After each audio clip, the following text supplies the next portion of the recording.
Coucou les petits loulous. Aujourd'hui, Émilie lit Séraphin, le prince des dauphins.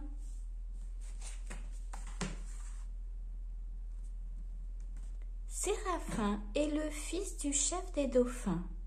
Et comme il est très rapide, il en profite pour embêter tous les habitants du lagon. Par conséquent, il n'est pas beaucoup apprécié.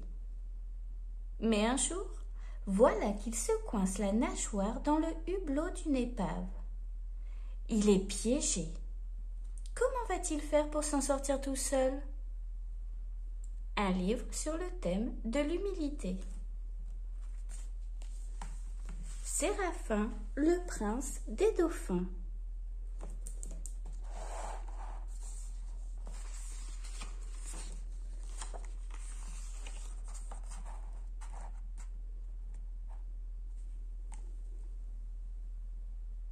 Séraphin vit dans l'océan avec ses parents. Son papa est le chef d'un grand banc de dauphins.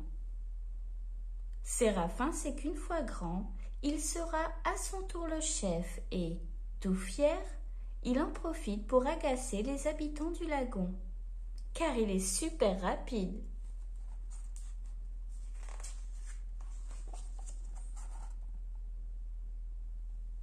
Chaque fois que Théo le thon fait la sieste à l'ombre des coraux, zzzing, Séraphin passe à toute vitesse sous le nez du thon, provoquant un éclair argenté qui le réveille en sursaut, et le dauphin file se cacher dans l'épave d'un petit bateau de pêche. Oh, bien sûr, Théo essaie de rattraper le dauphin pour le gronder, mais Séraphin est bien trop rapide.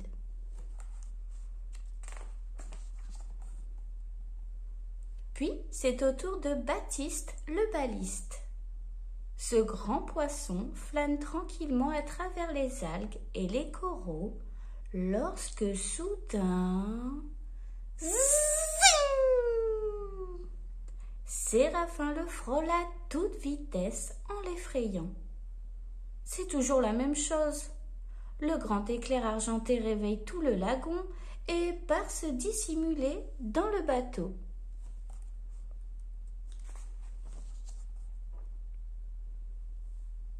La pauvre Molly la méduse n'est pas mieux lotie. À chacun des passages éclairs de Séraphin, elle tournicote sur elle-même à en perdre la tête. Zing! Le courant d'eau provoqué secoue ses longs tentacules et Séraphin disparaît dans sa cachette. Aujourd'hui, c'est au tour de Madeleine la baleine. Alors qu'elle rumine doucement son plancton, Séraphin arrive à toute vitesse. Zing! La baleine sursaute, provoquant une onde qui secoue tous les habitants du lagon. Le temps pour Madeleine de se retourner et le petit malin est invisible. Séraphin réapparaît et fonce sur Plume, le poisson clown. Il arrive à l'improviste et l'effraie de son éclair argent. Zing! Plume se retrouve la tête en bas, se demandant ce qui s'est passé.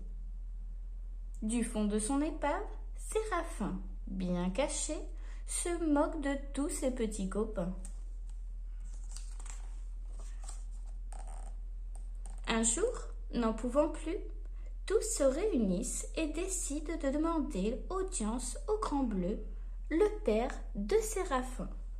« Votre Majesté, votre fils n'arrête pas de nous embêter !» se plaignent-ils en chœur. « Bien, bien !» répond le grand dauphin. « Je vais voir Séraphin. » Le sifflement strident qui retentit dans le lagon ne trompe pas. C'est bien le Grand Bleu qui appelle son fils. Un éclair file à toute vitesse. C'est Séraphin qui réplique. Et papa a l'air mécontent.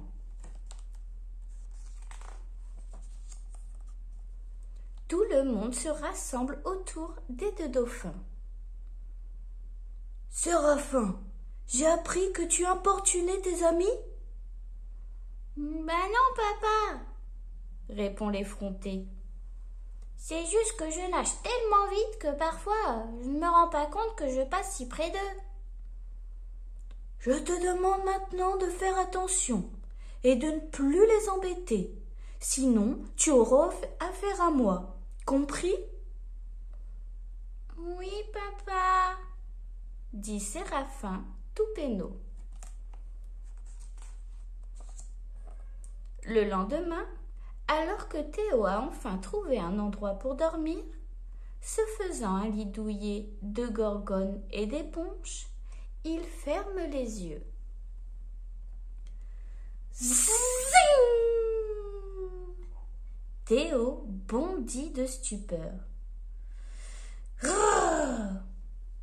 C'est encore Séraphin qui lui joue un mauvais tour. Le dauphin fonce dans le lagon, les yeux plissés, l'aileron bien droit.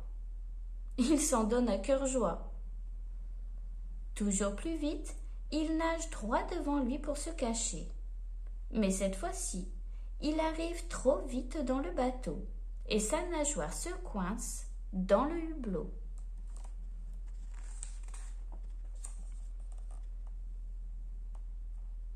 « Ce n'est rien, » se dit-il. « Je vais me sortir de là très vite. » Il se débat, donne de grands coups de queue, mais rien n'y fait. Il est prisonnier de sa cachette. Séraphin a beau se débattre, il n'arrive pas à se dégager. « Oh là là, je ne peux pas me libérer tout seul. Si seulement je pouvais appeler quelqu'un à l'aide. » Mais qui peut-il appeler? Séraphin n'a pas d'amis, puisqu'il embête toujours tout le monde.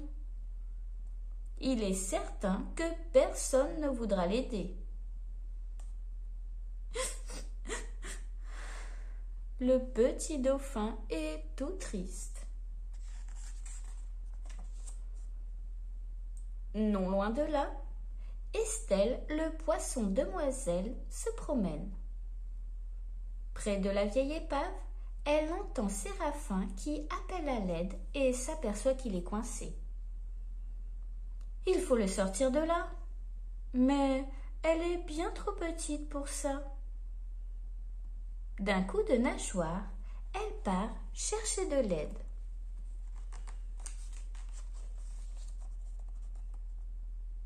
Alors que le dauphin repense à toutes les bêtises qu'il a faites, il entend du bruit.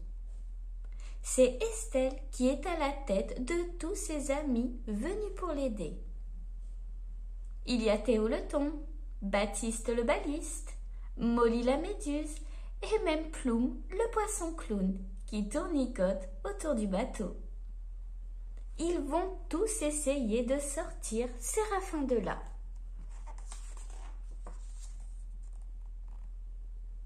Pendant que Théo donne de grands coups de dent sur le hublot, Molly arrive à la rescousse et grâce à ses tentacules, elle le tire vers elle. Baptiste ne se fait pas prier pour tirer le dauphin de toutes ses forces. Ploum se faufile dans le bateau pour diriger la manœuvre. « Allez, poussez, tirez encore !» dit-il. « On y est presque !» Mais cela ne suffit pas. « Il faudrait pousser plus fort !» dit Baptiste. « Demandons à Madeleine !» lance Estelle. « Je vais la chercher !» Estelle trouve enfin Madeleine et lui explique la situation. Mais la baleine ne veut rien savoir. « Oh non !» dit-elle. « Je ne vais pas me déranger pour ce petit prétentieux qui ne fait que m'agacer. »« Mais sans toi, réplique Estelle, il est perdu. Nous avons besoin de toi. Viens, s'il te plaît. » Finalement, Madeleine se laisse convaincre et se met en route. La demoiselle et la baleine arrivent enfin près de l'épave où tout le monde s'active. Madeleine s'approche tranquillement et d'une pichenette sur la proue du bateau, Séraphin est libéré. Le petit dauphin est tout penaud. Il se rend compte que sa vitesse ne lui a servi à rien et qu'il n'a pas été gentil avec ses amis. Sans Théo, Baptiste, Molly, Plume, Madeleine et Estelle, le petit dauphin restait prisonnier. Il les remercie donc en leur promettant de ne plus les ennuyer et au contraire de les aider dès qu'ils auront besoin de lui. Si tu as aimé ma vidéo, abonne-toi. Et si tu es abonné, n'oublie pas de liker.